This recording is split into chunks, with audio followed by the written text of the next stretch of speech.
Hello students. तो अभी यहाँ पर हम बात करेंगे जो जेई मेन का हमारा ब्रोशर है उसका पार्ट 3 के बारे में। पार्ट 3 में है एलिजिबिलिटी क्राइटेरिया कि क्या क्या क्राइटेरिया है भैया जेई मेन के एग्जाम देने के लिए। तो फटाफट से स्टार्ट कर लेते हैं।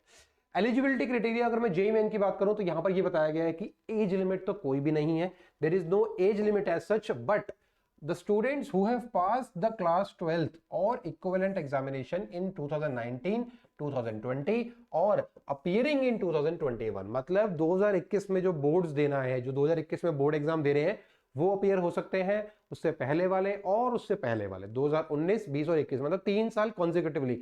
अगर इसके बीच में कोई गैप आता है तो वो पार्टिसिपेट नहीं कर सकता। मतलब 2018 में उसने एग्जाम दिया, 2019 में छोड़ दिया, 2020 में दिया और फिर 2021 में कहता है मैं देना चाहता हूं, तो नहीं दे सकता क्योंकि 3 साल 18, 19, 20 वो एग्जॉस्ट हो गए, तो 21 वाला वो नहीं दे कर सकता। ठीक है। उसके बाद the candidates may be required to fulfil the age criteria of the institute in which they are desirous of taking admission.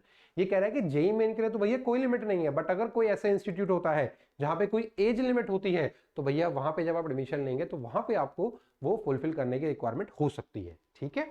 इसके बाद list of qualifying examination. Qualifying examination का मतलब क्या है? क्वालिफाइंग एग्जामिनेशन का मतलब ये है कि जैसे देखो मैं आपको दिखाता हूं कौन कौन से एग्जाम है जो क्वालिफाई हो सकते हैं, मतलब जैसे ओपन स्कूल होता है ये सब।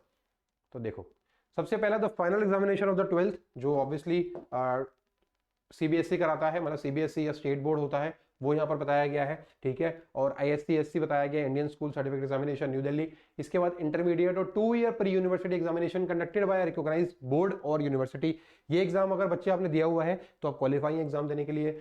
Final examination of the 2 year course of the joint services wing of the national defence academy NDA, अगर आप यहां से कर लेते हैं तो आप एलिजिबल हैं।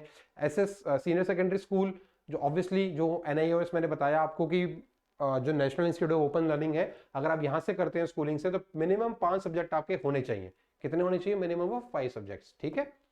उसके बाद एनी पब्लिक स्कूल और बोर्ड और यूनिवर्सिटी इन इंडिया और any foreign country recognise as equivalent to the 12th system by the association of India university, AIU से वो रिकॉग्नाइज होनी चाहिए, तभी आप उस एग्जाम में क्वालिफाई माने जाएंगे।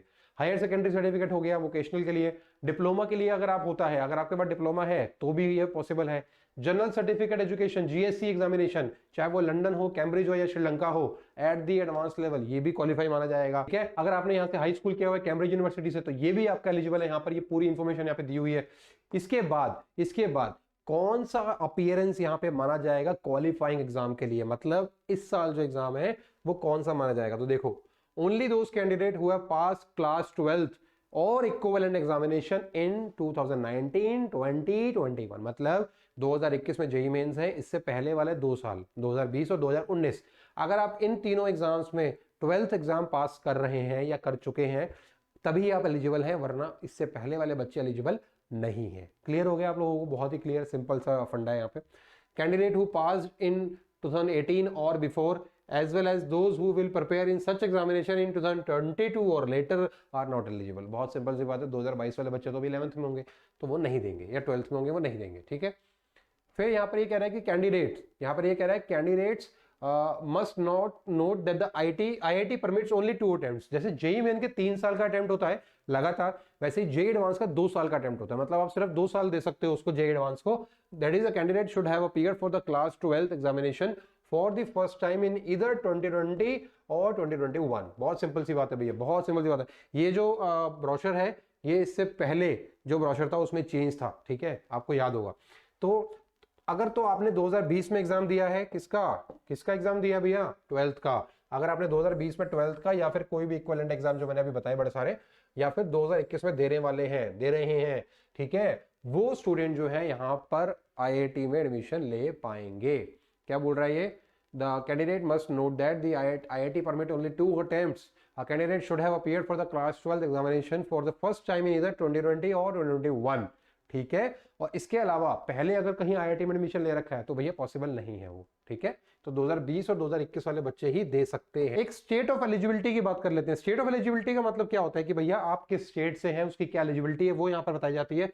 क्या कह रहे हैं देख लेते हैं। स्टेट ऑफ एलिजिबिलिटी का मतलब ये कह रहा है कि the code of the state from where the candidate has passed class 12th qualifying examination by virtue of the which of the candidate becomes eligible to appear in JEE Main 2021।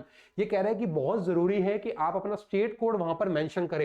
It is important to note that the state code of eligibility does not depend upon the native place और the place of residence of the candidate. ये कह रहा है कि domicile वाला game नहीं है यहाँ पे कि आपका घर जहां से वहां से भर दोगे।